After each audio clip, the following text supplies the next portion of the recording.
So the question is, what is your passion? Why do you get up every morning? What is it that's motivating you to push through the struggle, the discomfort, all of the BS that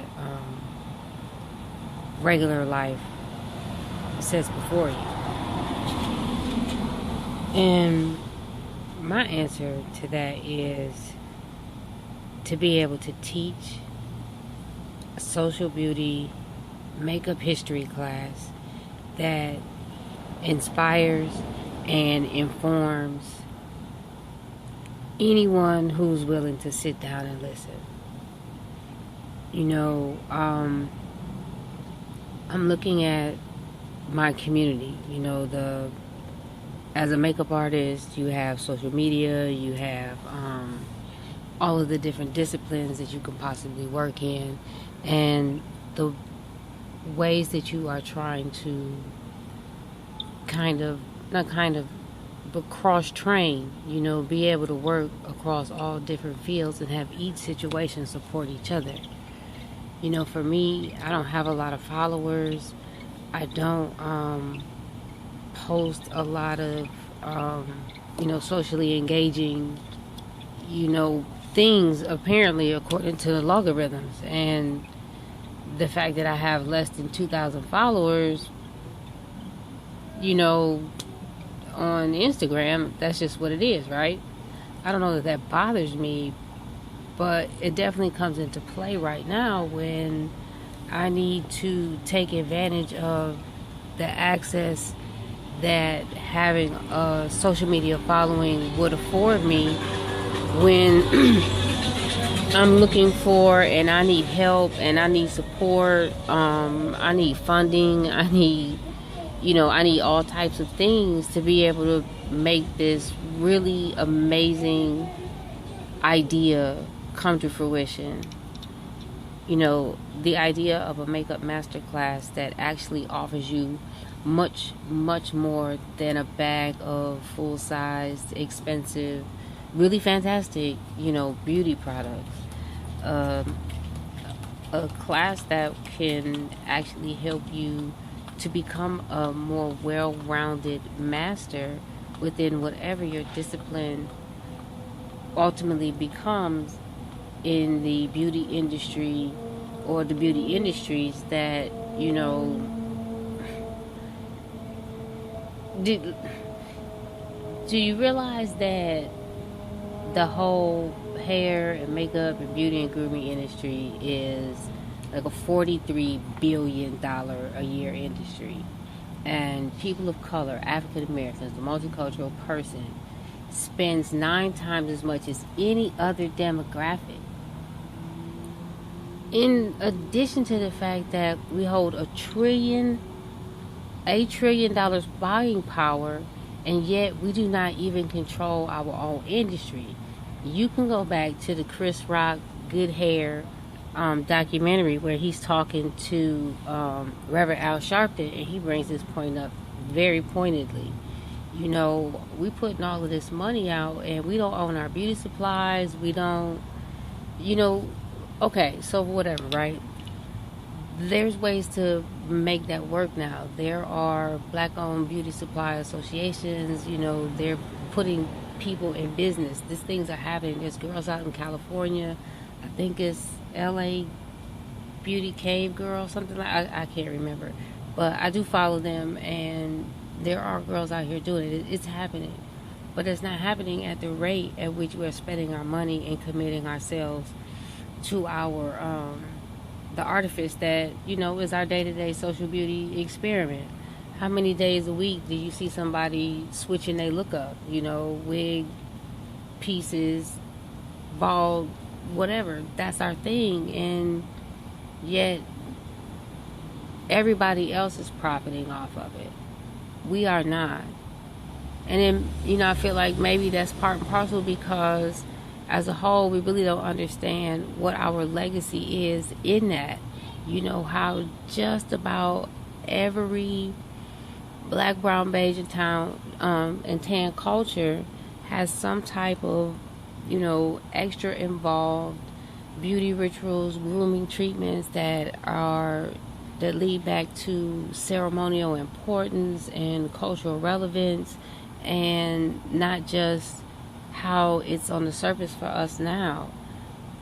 Understanding that you're not just getting ready to go to an event, you're getting yourself together. It can be a mental experience. You always remember, in all of the movies when there's the makeover scene and they're getting ready to go to prom, or it's the wedding, it's everybody, it's a whole group thing.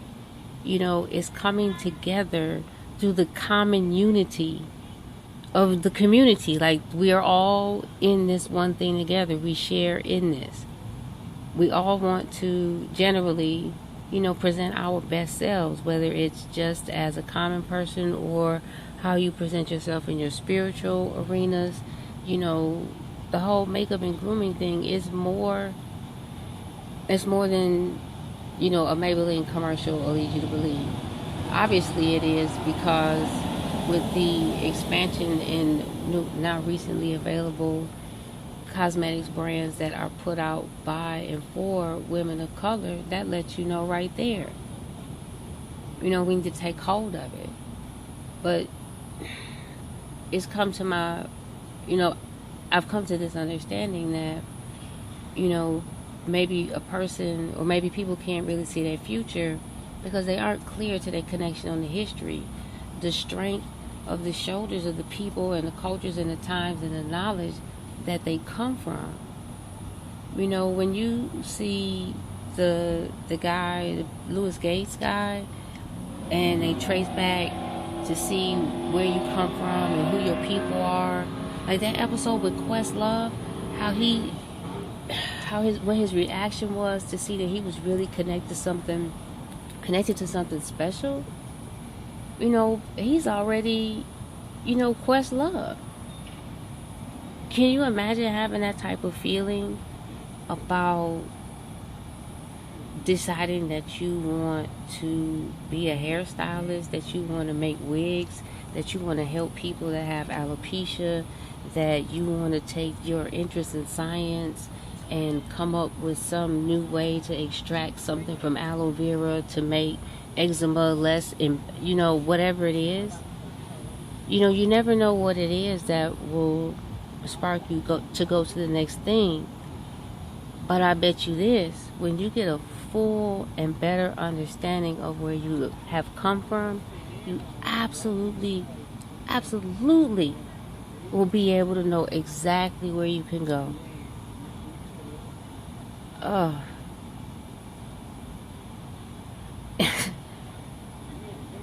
Like this whole thing is this is taking my whole soul, my whole mind, my whole thought process to verbalize. Putting this masterclass together, a class that really inspires, a class that is based in a self-sustaining industry that it'll never go away, because there's going to be at least 3 times where you need to get made up nice. At least 3 in your whole life. And one of them is for sure when you die. So I got you at least one time, Not to make it seem like it's all about the money, but it is about connecting through the common unity. Because we all, just want to live and be alive. We all want to have good friends and have good times and take care of our families and keep our lights on and have Wi-Fi and, be able to jump in an Uber if you don't have a car. And, also find joy and satisfaction in what you are bringing to and leaving in the community that you live and work in. I realize that makeup isn't rocket science. At the same time, people sit in my chair and they say, come work this magic. You always do something amazing. I love what it is, how this happens. Hairstylists hear this all the time. we all hear these things when you are a maker of beauty, when you are helping a person to achieve their most ideal or most pristine image of themselves, how they could present themselves to the world in the way they wish to be handled. You know, that's that armor and shield that allows us to deal with the complexities of the real world. Yeah, so that's the thing. That's the thing.